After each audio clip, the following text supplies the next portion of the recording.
feelings, if we don't share them, they're secrets. And they don't have the capacity to always get the answers. That's a gift that you as a dad give them. And it's also a gift to me. There's a lot of kids these days that are fighting depression, anxiety, a whole lot of emotions. And what I've noticed is a lot of kids just don't open up. They just close off. There's almost like a fear or maybe a shame of like, if I share my emotions, my parents don't get it. And that's embarrassing. I don't want them to see me as weak. That's doing our families a disservice when we're not opening up and saying, hey, like it's important that we hear you're hurt. And it's okay to feel hurt. And we understand, like we too know what it's like to hurt. And our situations may be a little different, but we can relate. And we know and see what's going on. And I think as a father, you've done a really good job where when our kids are going through something, you can go to them and they're willing to share and tell you. One of the things we've told our kids is, feelings, if we don't share them, they're secrets. And they don't have the capacity to always get the answers and to find the answers. You were able to do that for yourself. Yeah. But you've always been a clear thinker. You came that way. That's a gift you have. And for our kids to have parents that they both know, hey, I'm struggling with this, or hey, this has happened to me and it's embarrassing. That's a gift that you as a dad give them. And it's also a gift to me because then I, as a mom, am not carrying the weight of all the worry. Yeah. Because it's hard. I mean, as moms, like we tend to worry a lot about our children. And I can say that knowing that you're there and when I'm in worry, you're like, what do we need to do to support our kids is huge. It's instrumental. All right. So we want to welcome our listeners to Designly Done today. Today is going to be, I think, a really fun podcast for me because I love you. And I think it's really focused a lot about you and the work you've done as a father. And I feel like it's kind of an honoring of you. Didn't we just have Father's Day? Yeah, we like did. Ago, right? So this is perfect. This is perfect timing. By the time this airs, it's gonna be a little time off, but it's kind of cool because we did just celebrate Father's Day just a couple weeks ago. So this is exciting. Today we're going to talk about your journey as a father. I've seen you evolve so much over the years, and I think that you have a really interesting background. And so I think sharing with people what your background was and where you came from and what you've learned as a father could be so helpful for all fathers, for fathers who have good fathers, for fathers who maybe haven't had the best experience with their own fathers. I just think this is an awesome episode today. So I would love to jump right in and first off, just mention how important fathers are. I think fathers are they can do so much good for their children. And they can heal their children. They can support their children. Like the role of a father is just, in my eyes, so incredibly important. And same with a mom, the role of a mom. And I think sometimes we know how amazing moms are, and moms get a lot of recognition for what they do. Mm-hmm. But maybe sometimes fathers don't, or maybe fathers don't because maybe fathers need to be built up a little more. Maybe, there needs to be some work done there in a lot of homes, which I would agree with. I think that masculine role model you're seeing it deteriorating in our society today, which is really tragic. You see it all over the place. And that male role model in a lot of young men's lives, they really need that to model their upbringing after. And yeah. Oh, I absolutely agree. So I want to start with your experience with your father. I want you to tell everybody about who you are and what your experience was growing up, because you have a story. You have a different story than most have. Yeah. Mine's a little bit different. My father was killed when I was nearly 22 months old? Yeah. Yeah. I would have turned 2 in November, and he died in September. My mom was 8 months pregnant with my brother. He was born in October. Mm-hmm.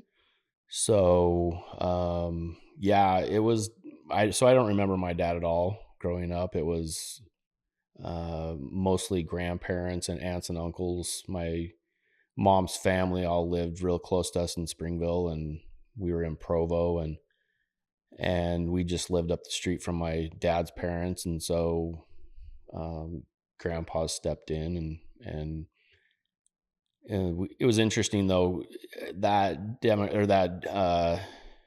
World War II, I guess, That era, that that era, generation. yeah, that generation was a little bit different, I would say, than it was more or less like, the wife took care of the house and the kids, and the husband went to work and he came home. And when he got home, he just kind of didn't really do too much, Yeah. and just kind of, Maybe puttered around the yards a little bit and then came yeah, in, that watched kind of thing. television. Yeah, there Hmm. was a whole lot of that going on. But so yeah, I kind of saw that. Hung out with my cousins a lot when we were younger over in Springville. We would spend a lot of time over there, and that lasted until I was probably like around 12, I would say 11. You know, Okay. we would go camping quite a bit. My grandpa had a cabin that we would go to up around Schofield, Utah, Clear Creek. It's up above Fairview, and so we spent a lot of time up there when I was younger. I can remember that. Fishing and hunting when I was younger with cousins and stuff. And then oh, probably like I said, about 12, I started hanging out with more friends over in Provo, and then ended up becoming really good friends with that Cameron Oberg. And Who was a friend of yours? He yeah, was he was your age, or was he yeah, a little bit younger? he was my age. And so I want to say we were in about like 5th or 6th grade when we first started hanging out. Okay. And his dad and his grandpa owned Provo Bakery.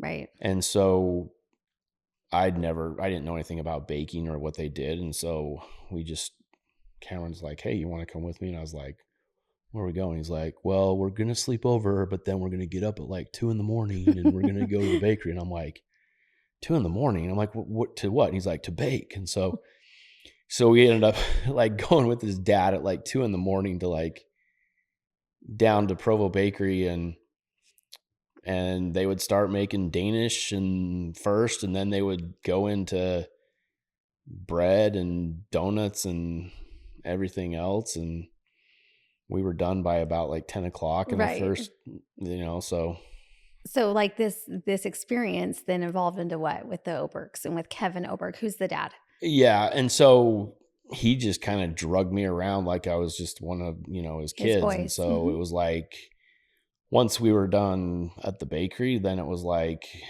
Cameron's grandparents just lived up the road. And so we would go over to their house and sleep for maybe a couple hours until he got done. And then he was buying rental properties in Provo, and then he'd come home and be like, "Okay, let's go." So then we would work all the rest of the day tearing out rental properties and renovating them for students.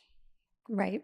So did that all during the day. So it really kept me busy and kept us out of trouble. And So you would say that having Kevin in your life as that father role figure, because it's like you said, your grandparents were from that generation where they kind of yeah, like they didn't really.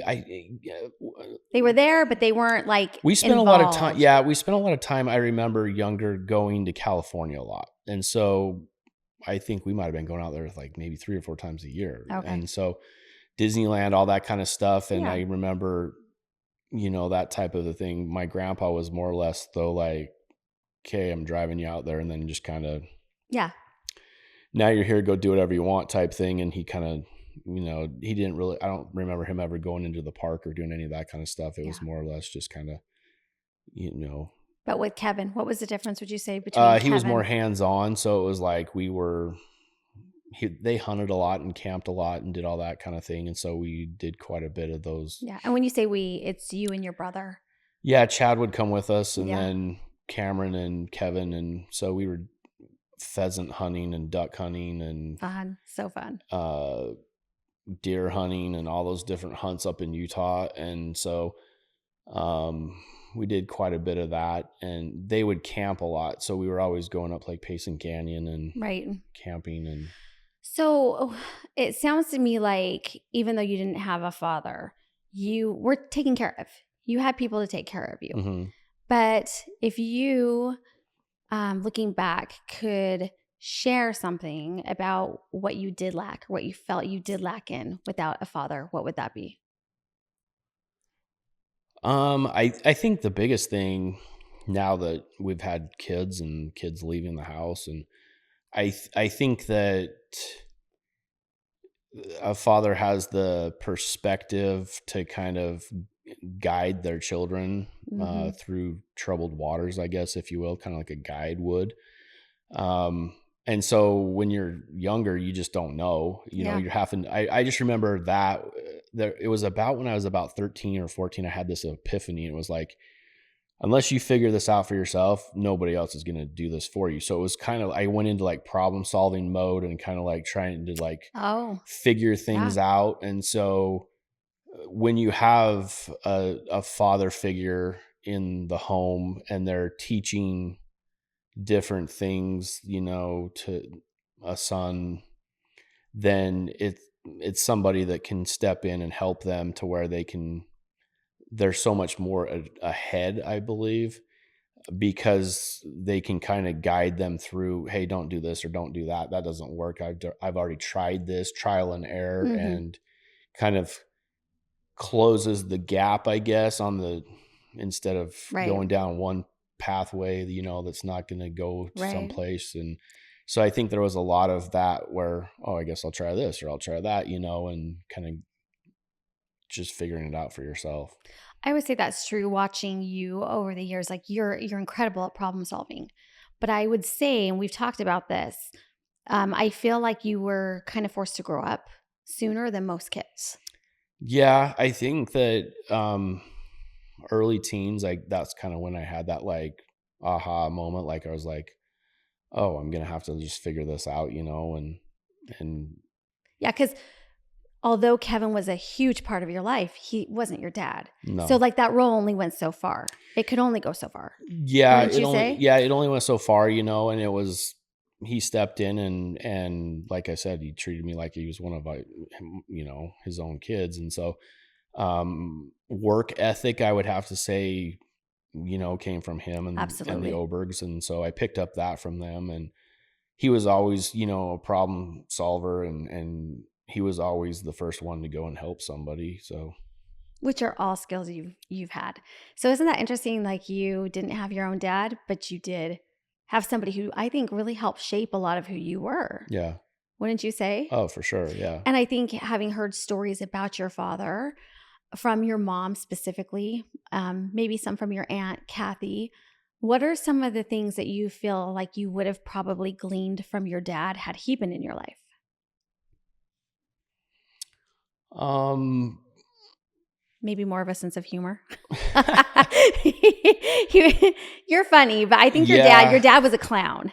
Yeah, I think that's probably like You probably wouldn't have had to grow up so fast and be so serious so fast. yeah, I think so. That's Yeah. probably one of them. My grandpa was pretty funny like that, and so I think my dad was a lot like that. Yeah. His parents were really just kind of lighthearted and jovial, and I think that, that's probably I probably got the more serious part from my grandpa Stansville. He was probably more serious, and so that probably came from his side of the family. And Right. Right.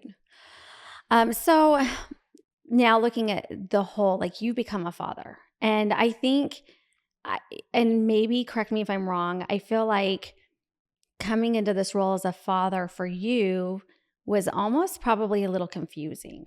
It felt like in the earlier years it was somewhat confusing in the sense that just watching you, like you didn't know like what's my role, what's not my role. Like how much should I give, how much shouldn't I give? Um am I doing it the right way? Am I not doing it the right way? And I think that just by trial and error, we've had to figure some things out. And this might be straight across the board for most dads, yeah, I think yeah, especially new that's a really good dads. question. I think, young when your kids are younger, I think their mother they kind of relate probably more so to their mother because they're with them And quite moms a are bit really into the more. Yeah, nurturing and like nurturing, supporting their needs all a those little types of more. things. I just remember when the kids were younger, and specifically Kelson, I kind of was like, I don't, I can't relate to this very well, or I could play, stuff with him, but when he got older, then it was like, the kids, we taught the kids to ski. And so they were skiing with us, and then it went into fly fishing with, them. You And started getting then, into connecting with yeah, them. so there was things that I could relate to them on and I could Yeah. teach them Yeah. with, whereas when they were really young, it was like, I mean, yeah, he had a motorcycle when he was younger, like little, Yeah. electric bike. But I mean, other than that, and building jumps outside and, Well, the other thing too, like if you think about it, like you had grandparents, but they weren't in your home. They weren't mhm, there for bedtime routines. They weren't there for the morning routines. They weren't there for breakfast, for dinner. They weren't there for, I mean, I guess your grandparents did go to church with you, mhm. but for you, I think that like you start this young family and you did great. This is like you did great, but I think it probably felt a little bit like, okay, like okay, I'm just doing this role. I'm kind of doing what everybody else is doing, and you did a great job at that.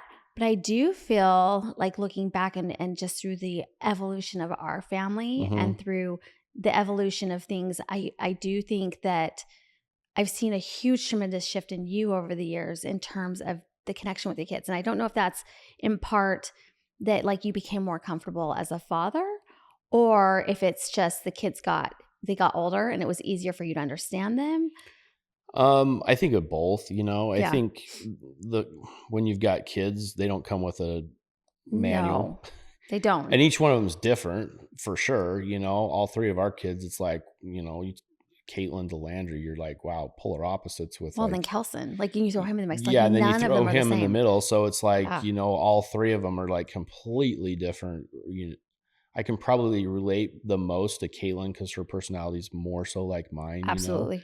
Her temperament, she's more kind of reserved and kind of more quiet. And Kelson's kind of in the middle, he's got a lot more of your personality where he can be really funny. But then all of a sudden he's just he's like the dog where he can go and like sit down and like, and then, so he flips back and forth. And then Landry's more like, high speed, high energy, like a sports dog, 24/7. And so, um, so I think that just with our kids, it was like just trying to like figure out the best way to relate to them. And I think the other thing too was with our kids is you could tell something was wrong, and kids mostly will lash out when something's bothering them, Yes. and they want you to leave them alone because they don't want to address the problem. Yeah. Well, And they I don't know think, how. They haven't really like developed yeah, they that haven't, skill that set. problem solving is what it is. So I think with adults or like parents and with kids, I think knee jerk reaction is your kids are mouthing off at you. Then all of a sudden you like, what, you said that to me, disrespectful. And then you go at them and then they go back at you. The next Yeah. thing you know, you got a big fat mess. And so I think that, that was one thing where what we had to do was just Yeah. stop, don't react. And I can remember you telling me quite frequently, like, don't match their energy or don't, Yeah. act like them. So I had to kind of like, okay, Yeah. because my first reaction was, what did you say? You want to go, you know what I mean? I'm going to smack your face. And Gonna smack your face, which you did not do, but you wanted to oh, I so wanted bad. to, and so it was like, okay, do I kick his freaking butt right now? Or do I like, take a swing, or do I like slap him? But then it was Yeah. like, okay, now I'm matching, now I'm acting like a Yeah. 10-year-old, and so. And it's funny because like think about it, like your grandparents and Kevin, they weren't with you 100% of the time. Yes, Kevin had you for a lot of hours, but he didn't like Kevin probably did some disciplining, but like he probably had like, isn't it true we have more patience for other people's kids than our own? So you probably didn't have these dynamics. We had a pretty long rope that he gave us. Exactly. And so, and you had that with your grandparents where now you're raising your own children. And I think that was probably, I'm so glad you brought it up and I didn't have to bring it up because that was what I saw is I just saw like how quickly you would trigger and be so frustrated with them and so angry, but you never had that. You never had anybody to show you, hey, like they're really, really going to tip you over the edge sometimes. And this is how you manage that. This is how you help that. And so like, I don't ever remember getting in trouble with Kevin. The only time I ever remember getting in trouble was with Karen, his wife, Oh, Cameron's mom. that's funny.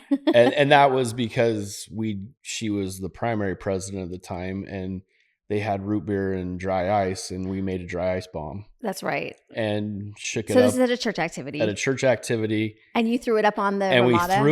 we threw it over into the field next to the Ramada, and it was in those glass 12-ounce Pepsi bottles that they used Oh, to make. no, and So it was glass, I forgot that it was and glass. so then it was like we're all like betting whether it was going to go off or not, and the place is covered with kids, and the thing blew, and it blew glass shards all over the top of the Ramada. Okay, So so that's a given. But yeah, like as far as like father figures go, you didn't have really anybody that had it, and you were always a pretty good kid. And so you didn't ever really excite from that. You didn't push, you didn't, and I think you learned early on because your mom had suffered that loss that you didn't want to rock the boat. You didn't want to add any more grief or pain or suffering. yeah, And so you always did a really good job. So I think now having kids, it's like we said, like Caitlin came, she had early years, and now looking back, I think she was just trying to express herself, didn't know how to. So remember how she would go into rages when she was little, hmm, and they would last a really long time, yeah, and we couldn't figure it out. And that was her trying to express herself. But overall, I mean, she's great and she's so yeah. That easygoing. didn't last for very long. Kelson has been your trigger because he wasn't wired like you. He was completely Yeah, and different I than think you. that he knew how to press my buttons and just He kind of does. like, so we would kind of go head to head of quite a bit. And but the older he got, I think then we had more activities that I could do with him, and it kind of, You learned how to connect. yeah, I learned how to connect and Yeah. kind of work through that. And And I also noticed, do you remember when this memory keeps coming back up? Do you remember in our old house, it was on the Julius Circle house, when the laundry room flooded? Like, do you remember you'd stopped the sink, turned on the water, and walked away. mhm, And when you came back, you had forgotten that the water was going and it had spilled all over. And I remember you were really upset. And I remember saying to you, it doesn't matter. Like, this doesn't matter. Like I was calming you saying, hey, like, it doesn't matter. It's just water. It's just spilled water. mhm, And I remember when you were learning to manage like your reaction to your kids, I would say to you, hey, again, it's just spilled water. Like, yeah, it's like really, you got to look at it as this is easy. We can fix this. And so we started changing our mindset into, this kid is being a little turd, into what is this child telling me through this behavior? yeah.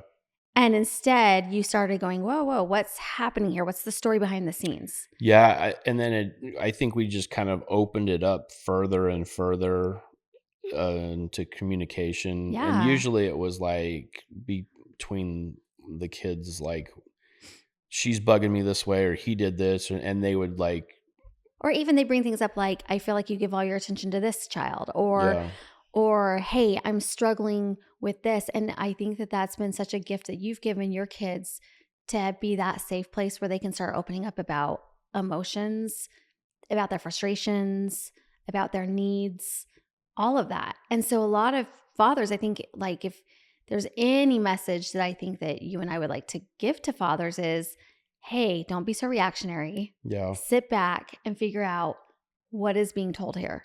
What is their actions or what are their behaviors telling me? And how do I then guide and direct that? yeah. Usually they're wanting attention, and They so want it so bad. yeah, and so it's like if fathers are going to work and then Yeah, they're not making time for their kids, they're going to react out absolutely. or lash out to try and get your attention, and they do it and once if you get mad at them, they're getting a reaction out of you, and that's what they're just They wanting. just want They attention just want and attention. they'll get it any way they can. Yeah. Love it. So Okay, so characteristics of a steady father. Tell me, what have you seen? Because I really feel like we have really good kids, and I know they wouldn't be where they're at if it wasn't both you and I doing our parts. I think that if I was doing my part, and let's say, okay, let's set up a stage of a home where mom is engaging, loving, kind, thoughtful, communicating. Let's say father's always angry, removed, not involved. like reactionary, not a bad dad, but Yeah, just not a, but just kind of like, I think also it's like the way that they were raised isn't the way that's not necessarily the way that it's going to work for your kids.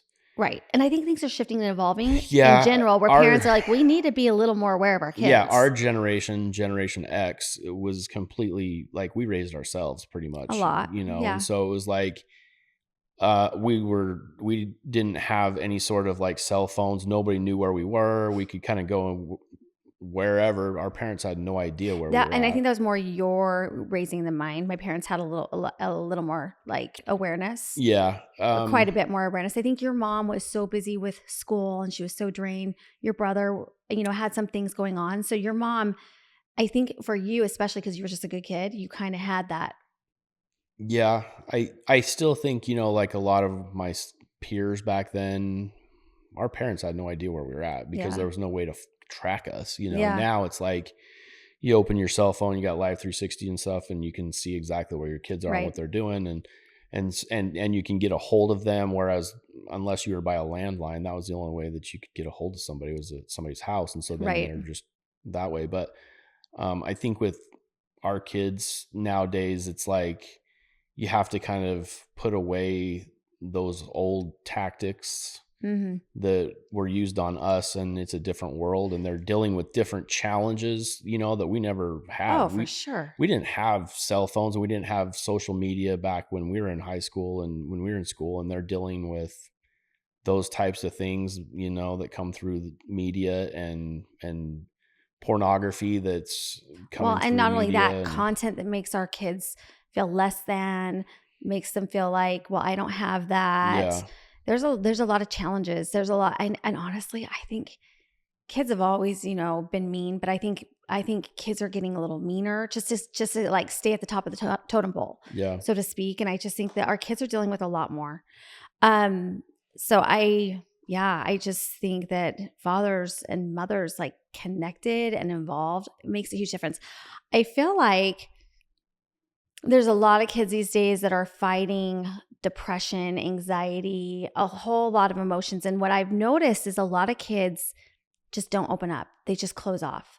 There's almost like a fear of or maybe a shame of like, if I share my emotions, my parents don't get it. And that's embarrassing. I don't want them to see me as weak. And I think that that's doing our families a disservice when we're not opening up and saying, hey, like it's important that we hear you're hurt and it's okay to feel hurt. And we understand, like we too know what it's like to hurt. And our situations may be a little different, but we can relate. Like we know and see what's going on. And I think as a father, you've done a really good job where when our kids are going through something, you can go to them and they're willing to share and tell you. yeah, And I think one of the things we've told our kids is, feelings, if we don't share them, they're secrets. And they don't have the capacity to always get the answers and to find the answers. You were able to do that for yourself. yeah, But you've always been a clear thinker. You came that way. That's a gift you have. And for our kids to have parents that they both know, hey, I'm struggling with this, or hey, this has happened to me and it's embarrassing. That's a gift that you as a dad to give them. And it's also a gift to me because then I, as a mom, am not carrying the weight of all the worry. yeah, Because it's hard. I mean, as moms, like, especially I would probably be speaking for the majority of moms, we tend to worry a lot about our children. And I can say that knowing that you're there, and when I'm in worry, you're like, hey, what do we need to do to support our kids is huge. It's instrumental. So thank you. I appreciate that. mhm, Um, so talk to me a little bit about, I want to go back to Kelson a little bit. Kelson's had some hard challenges. I think all of our kids have had hard challenges, but Kelson specifically, I feel like Kelson, I feel like had a really hard experience, and the experience I'm talking about. Felt very hurt by people that should have been his support and his love and his guidance. And you as a dad have been there to, and it's not an experience that we just go back and talk to Kelson about. I think that we've tried to, like you and I have known the emotional damage that's done and have seen that. But as a father, I think one of the things that was instrumental to his healing is how involved you were in his life. Because had he felt that rejection by those people and also had felt that rejection at home, I don't know if he could have really fully recovered. I think it would have taken longer than it has. Yeah. Talk to me a little bit about maybe some of the challenges you saw in Kelson's self-worth and kind of as a dad, what you have done to help him with that. Yeah, that's a really good question. I think, well, it's kind of like sports, in general. If it's baseball or football or wrestling or whatever, some of these sports that you see in high school and Yeah. those types of things, not all kids fit that mold, and so Yeah. if sometimes if the father, that was their sport, and so they think, well, then my kid is gonna, Yeah. excel the way that I did, and if he's just not interested or doesn't excel, then there's kind of that conflict between the father and son. And so I think that at that point, if you're seeing like, hey, this isn't working You for, saw certain things were not working for Kelson in his yeah, this life. isn't working for Kelson, then I think, okay, let's pivot and then let's see what works for him Yeah. and explore other interests, and get him involved in other things. And so he was mountain biking for a while, and then and then he wrestled for a while, and then got him into skiing and then fly fishing. So there was other activities other than just team sports that he got involved in to try and like figure out other avenues that Yeah. worked for Yeah. him. You've done a really good job holding space for him and helping him explore. Like, who do I want to be? What are my interests? Yeah. I mean, you did go a little head to head with him on mountain biking because you love it so much. Yeah. And And he's so good at it. And I yeah, think he's that was good a at challenge it. for you. And You're like, he's so good, but he didn't want it. yeah, he didn't want to do it. And so still to this day, I still ride, and he just, well, I just Yeah. don't want to. And There's that's, mornings too, he'll say, oh yeah, I'll go. And then he just bells. yeah. It's And like almost every time. I think the majority of it, he just doesn't like waking up that early in the morning to go Yeah. because of the heat and stuff. And so, but I mean, he loves to ski and he loves to fly fish and so those types of activities and guns and hunting and all that kind of stuff, he loves that kind of Yeah. stuff. And So connection has been huge because he felt disconnected from people or felt put down and unsafe with other people. You've tried to create connection with yeah. him. As far as his emotions go, I mean, and I will say of all of our kids, I think that Kelson's the most triggering for you. Mm-hmm. Would you say that's truth? Mm-hmm. Because he's just so different from you. He's wired differently. But as far as his emotions go, what are some things you feel like you've done as a dad, being mindful of him and where he's at and his emotions? I just think it's constant communication. I think that, you and I have used this term like the tail wagging the dog a lot. And so I think that you have to realize that they're your children and they live in your house and you're Yeah. financially supporting them. And so if you're going to live in our house and if we're going to support you, then we are going to discuss what you're involved in and what you're doing. And we have Yeah. a say, Yeah. and so we're paying for it. And so let's Yeah. talk about But it. at the same, yeah. And I love that. Like, let's talk about it. It's not, hey, I'm going to tell you. It's, hey, No, what's going on? exactly. And And what is this? And hey, we're a little concerned. Like, should we have some concern here? well, it's also like, when Landry was younger and she liked to mismatch her clothes. And so when we went on a trip out of town, my mom stuck 3 outfits Yes. on the table, for her to pick from. And so I think that it's even with like older kids, you kind of have to like, okay, so if you don't like that, let's talk about, here's 3 Here's some options. options. Here's, give them options and get them to talk to you and then figure out Yeah. what they want to do and just keep communicating Through through it. options Yeah. and let them Which know. don't you think that's important to give your child because that's life? Yeah. Like in life, you and I, even as adults, we're like, okay, we have a problem. What are our options? Well, Or hey, and we're in a bad place. What are our options? the word pivot comes to mind, Totally. and so I think that, not only is it the brand of the bike that I ride, but it's like, hey, let's pivot and let's figure something out, that's different. Okay, well, if that's not working and Yeah. you're miserable, Yeah. and now let's pivot and let's figure out something else. And so Yeah. we don't have to be stuck doing something that we don't enjoy. And I think I love that you shared, like, just you opened this whole conversation up by sharing, like, hey, I realized that these sports weren't working for my son. I love that you as a father have realized I'm staying out of my ego. I think sometimes as fathers or as parents, Yeah. we have in our mind, no, this is how it has to look for our child. Yeah. It's got to be this way, or they're failing, or they're not achieving or being what I need them to be. Yeah, because it's a reflection on them, and Right. it's all wrapped up into their Which is ego, and so not good. yeah, and it's not good. And so, if you've got this idea that, hey, my kid's going to be D1 baseball and he's going to go to college and he's going to do this like I did, not Like the every kid's pressure you're putting on your there's a child. ton of pressure Oh, that it's awful. gets put on kids. And hey, maybe, what, golf is what he needs to be doing, or Yeah. or mountain biking, or Well, and think about what that does to your relationship. yeah, If it's they're always feeling that pressure, they're always feeling, I have to perform. And guess what? Performance equates to love. yeah, Instead of love should be, I'm holding space for you. Let's explore you. Let's find out what you want to do. Let's find, you know what? Hey, it looks like you may be a little off track. What's going on there? Like love is gently guiding a child to then use their intuition and to let their heart guide them and draw them into what they want. yeah. Wouldn't you say?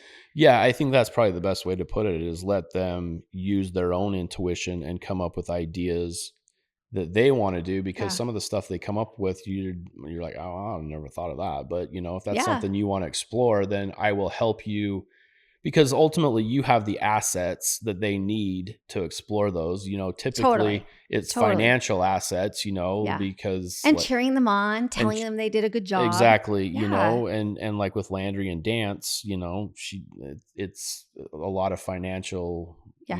Which know, this dance bus is not being driven by mom. no, It's not. Like, I no, was a dancer, but I'm like, I could take it or leave it, but she loves it. yeah, And so I even said, was it you that I was saying to you yesterday? I'm like, honestly, like, if she was done, I probably encourage her, like, are you sure? Make sure she's really sure. But like, part of me is like, oh, that'd be so great because it's a lot. yeah. But at the same time, we do it. I do it for her and you pay for it. And I'm there for her at all these competitions because it's her love and her desire. And I want to Well, see her thrive in what she yeah, wants. and you and I had talked about this week as we were picking her up, from dance, the 500 times we picked her up this week Yeah, alone. this is a But big loaded week with yeah, dance. with nationals and stuff, but all of the other stuff that she's learning It's from amazing. dance, Yeah. with like the team that she's on, and working through the relationships and the not quitting, and Taking care of her taking care of her body, body getting the good and rest and balancing with scheduling school. and Yeah. showing up, and Yeah. everything that she's been doing will help her later in life with Yeah. her peers. And she's like, I can guarantee she's just going to be like, what's wrong with you? There's nothing, this is not that hard. I've been doing this since I was like, 5 years Yeah. old. She's And a tough so, cookie. oh yeah. She's a And tough cookie. she can go into any situation, and Yeah. I'll send her in to order her own food and do all sorts of things. And She's got a lot of courage yeah, from exactly. dance. And that's so different from your oldest. Because Caitlin, Hmm. and it's interesting because, I'm an oldest child and you're an oldest child. And I've always been like one of those, like, I'm always looking for the next thing to conquer and to do.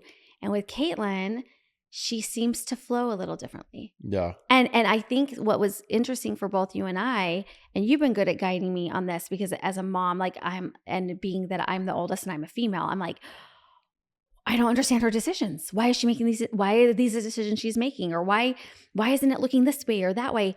And you've been good to be like, hey, remember, we're holding space for her. We're guiding her, but look at all the good she's doing. Yeah. And I'll be like, oh yeah, she's amazing. You're right. Yeah. And I think you've done a good job at recognizing, and I think that this is a really good thing to bring up because I know this for a fact from experiences with my own dad. It is so painful when your father does not see you, validate you, tell you you're beautiful, show up for you. Yeah. It is painful. Little girls need their daddy. Yeah. And I think you have, because you don't have sisters, Mm-mm. like you are an incredible girl daddy. Why is that? Well, I mean, I think with kids, I look at the progression, as long as they're progressing moderately. Exactly. And Balanced. so it's like, it's funny, and I can take this back to mountain biking. You'll see some friends that you're riding with, they'll take off really, really fast, and then, but it's not a sprint. It's more of a They marathon. tire faster. They tire faster, and then all of a sudden you just like, pass them up the hill and you go around them because they've winded themselves and they've worn themselves out. And so, over the years, I've just learned start really slow and then, Find your pace. and then find your pace and don't gas yourself to the point where you're going to fall along the side.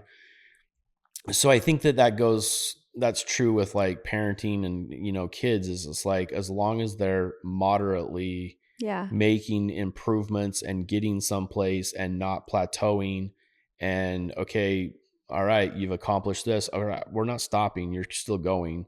And so is it okay to plateau for a little time and take a break, and slow down the pace? That's fine. But then, okay, let's go. We're not staying here that long. And then now it's okay, let's go. We got to keep Yeah, going. you've been so good about that, like moderating, like watching. Yeah. And so I think that it's more or less like, and you and I can both tell, all right, they're wearing it out, Yeah.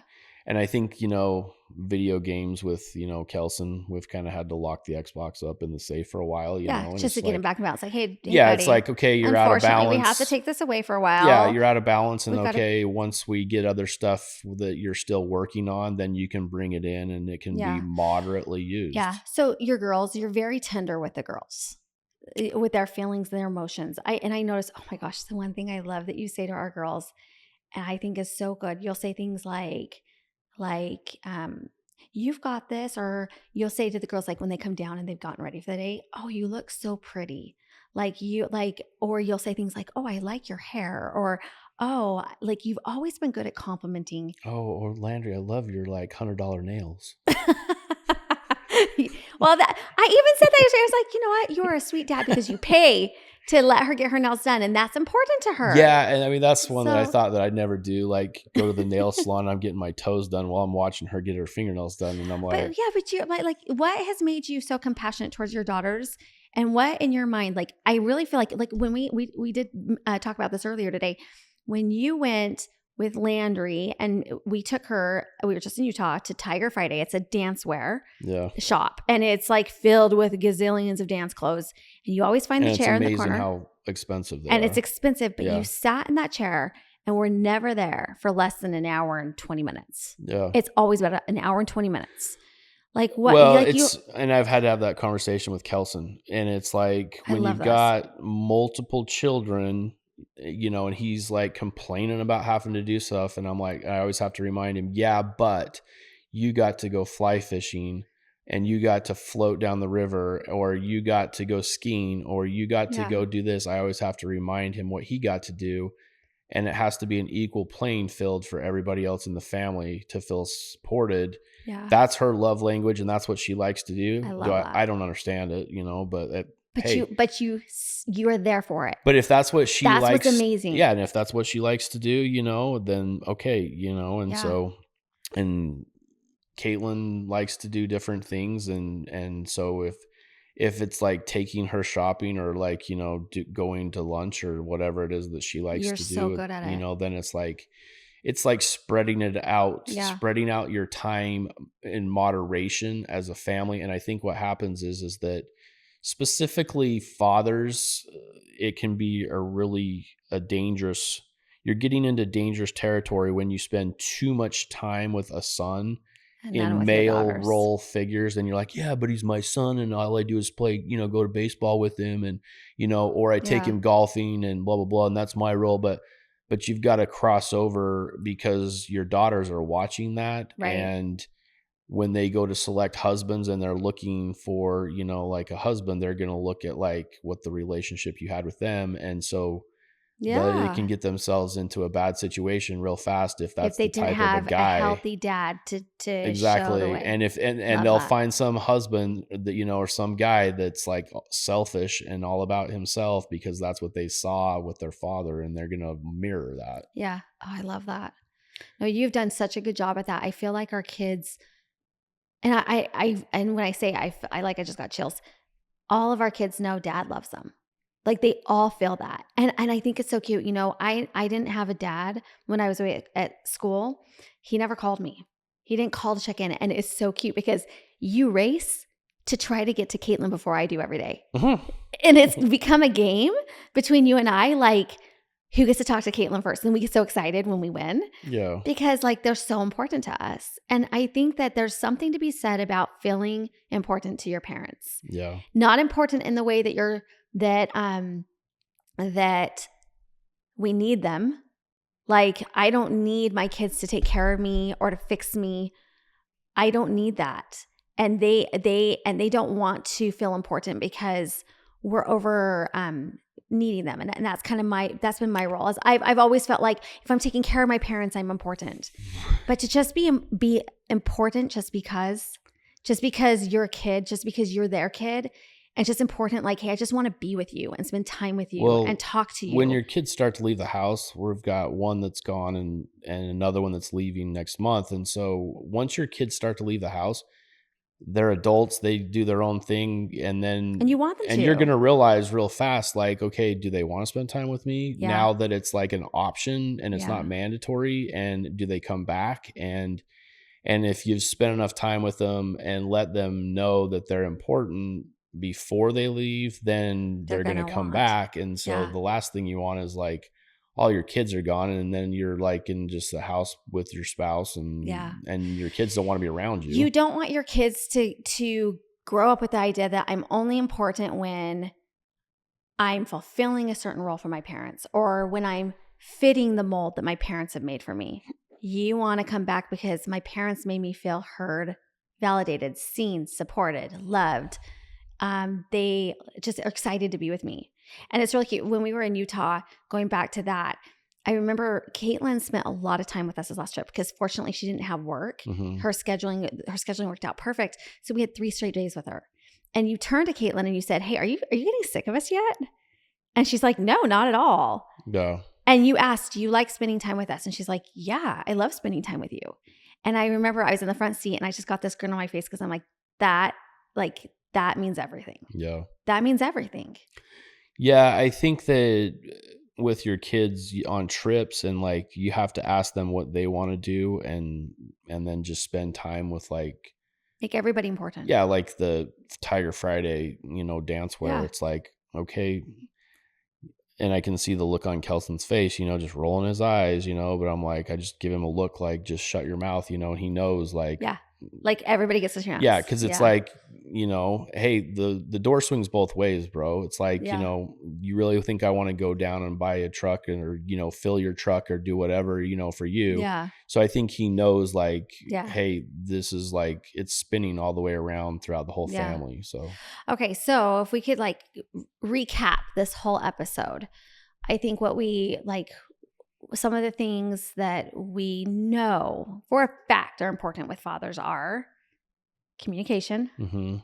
staying out of your ego, Time. I mean, time ample amount of together, time. Yeah. putting kids back in balance, kind of giving them Yeah. their I think, options. And I think time is probably the biggest one, spending time is time, amazing. Yeah. and so that you're not screwing up your kids and you're spending too much time with work, when they're Yeah. young, because if They'll know it. They'll know. yeah, they'll know it. And then, They'll pick you're up on trying to that. make all this money early on in your life. And then by the time you make all that money, you're going to be spending the money on therapy for your kids. The goal is not to, huh? Yeah. And the thing is, I think no matter what, something's going to come out. Their perspective on something is going to be different. And as they get older, you want to be managing the few things that are out of misperception, or maybe you do need to take accountability for, than a whole lot of it. Mm-hmm. And I think at the end of the day, like, as we've had some discussions recently, like, we can honestly say, like, we put our heart and our soul into our kids.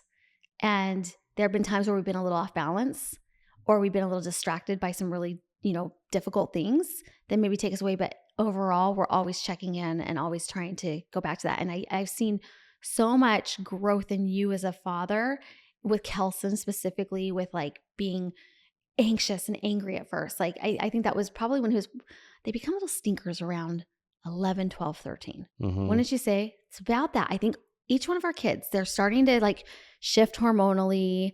They're starting to like not be a little kid anymore. They want some more autonomy. Yeah, they just want, and it's like they want to press your buttons real like bad. They want lots from you and they want your attention, but they're pushing buttons and they're also like trying to figure out what they want. And I think that was that stage. Plus, Kelson was dealing with those hardships with other people. And he had a lot of emotions. He had big emotions. Yeah. And if we would have ignored him, it would have been a problem. Yeah. It would have been a bigger problem. And it would have been detrimental to his happiness and to his progression. And where he's at now, he's absolutely phenomenal. Yeah.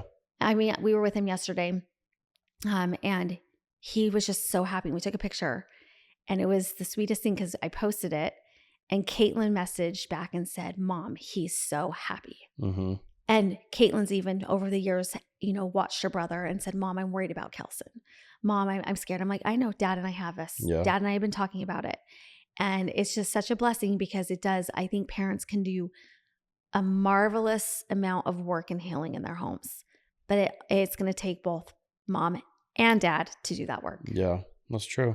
Don't you think so? Yeah, I mean, usually you're the one that can kind of sense something's going on, or I think the guys just kind of, they might know it subconsciously, but they don't really do something about it until you say something, like they get a sense, but they just, and then you're the one that knows, like, whether it's. But it takes a healthy father and man to work with his wife on that. Yeah. It really does. Yeah, that, and to listen to what she has to say, and then you're kind of like, oh, okay. Yeah. Well, I don't know if is there anything else you want to add to this before we end? I mean, I feel like we covered it. I mean, I'm so appreciative of you for the dad you become and the dad you are, specifically not having your own dad. Yeah. To set you had good men, healthy men. Yeah. To degrees. I think you learned a little bit from and gleaned a little bit from each man that you were with. I think it was done really well with spending time as a family with our kids, like with trips and like. And we're going to get into that. We'll talk more about that later. But yeah, I think that the more that you can spend time with them and that, just love the heck out of them. Exactly. Be compassionate, give grace, and let them become know that them. You're in their corner. Yeah. So. I think one last comment, and then let's wrap this up. We have really good friends. And one of the things that we've talked about, they're great parents, and the Wetsteins.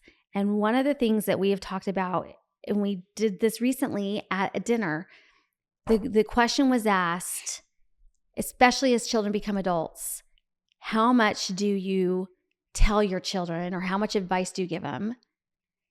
As opposed to no advice. Mm-hmm. And I think that as parents, if you start young and you teach them to problem solve and to have emotions and feelings and to know where to go for help and healing, and if they know you're a safe place, as they become older, we're pulling back more and more and more. We've seen this with Caitlin. We're starting to see it with Kelson. We're shutting our mouths more. Mm-hmm. We're not getting as involved anymore. We're not giving them as much feedback anymore because we know, hey, they've learned from our consistency, but they've got to figure this out themselves. Yeah, exactly. I think that's what it comes down to, is they've got to figure it out themselves. And so you've got to hold back and like, okay, I'm not going to voice my opinion as much. And we got to see like what the decisions that you make, but that's the last thing you don't want to control them. Yeah. And that, and it never was about control. It was always about guidance. Yeah. Not only that, but you don't want them to be the type where they can't make their own decisions. Yeah. Unless they've got their parents' approval, and so teach them correct principles and let them govern themselves. And then that way they're okay, the principles and you have the tools. Now you need to kind of tailor those to your own life. And as long as you're doing it within the guidelines that we've taught you, then you should be fine. And especially with Kelson leaving to go on his 2-year mission for our church, next month, and he's going to be out of the country, and he's going to be. Mom and dad aren't there. We're not there, and so we'll FaceTime him once a week. I think it was good that we sent him on HXP to Chile last year, so that he could, which is a humanitarian experience, exactly, for 2 or 3 weeks, so that he could see what it was going to be like. Hey, we're not there, and then he was in Europe with us earlier this year, and we kind of watched him and how he problem solved, and so we kept giving him this, like, hey, where do we go now?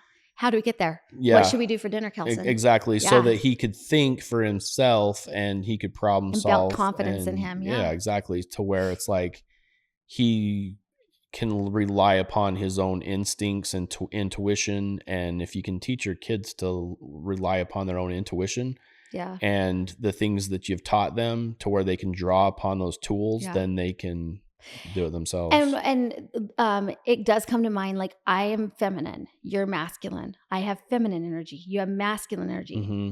And I would love to bring somebody on someday to talk about that, especially in terms of raising children. But I think that has been so important that we have both created that balance, but you've not become so overly masculine that you haven't been able to hold space for your children, talk to them. You've not been so far in your ego that you haven't allowed them to learn to be making decisions for themselves over time so that they can then grow into healthy Yeah. adults where they're not controlled or manipulated. Well, yeah, that. And I think the most important thing is as long as the husband and wife are on the same page It's together, magic. because kids are Yeah. smart. They'll like go to their mom or they'll go to their dad and they'll try and play each other. And it's kind of funny because all of a sudden the phone will ring and he'll be calling you because he knows Kelson. that you're I'm the weaker. the I'm weaker the weak for link. something, because For I'm some already going things. to tell him no. And I think our kids are smart enough at this point where the first thing out of my mouth is I'll be like, well, what did your mom say? Yeah. And then they start like, mumbling. And I'm like, okay, well, you need to go talk to your mom and you need to figure that out. And then we'll talk, Yeah. because, but it's kind of But funny. we're always trying to, and I do the same thing. We're on the same page. Yeah. And you and I are talking about it, but I think it's hilarious when Kelson will just call you.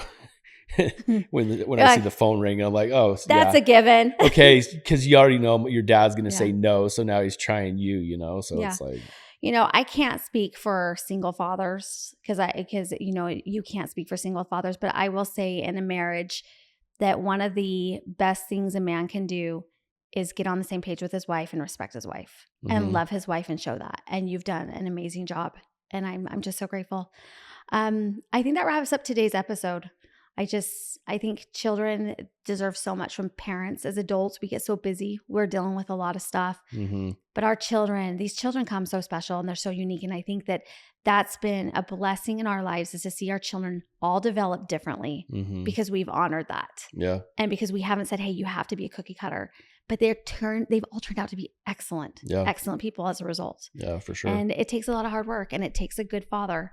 So I appreciate that. And I'm excited for our upcoming episodes. We have some good ones. Yeah, for sure. So, all right. Signing off.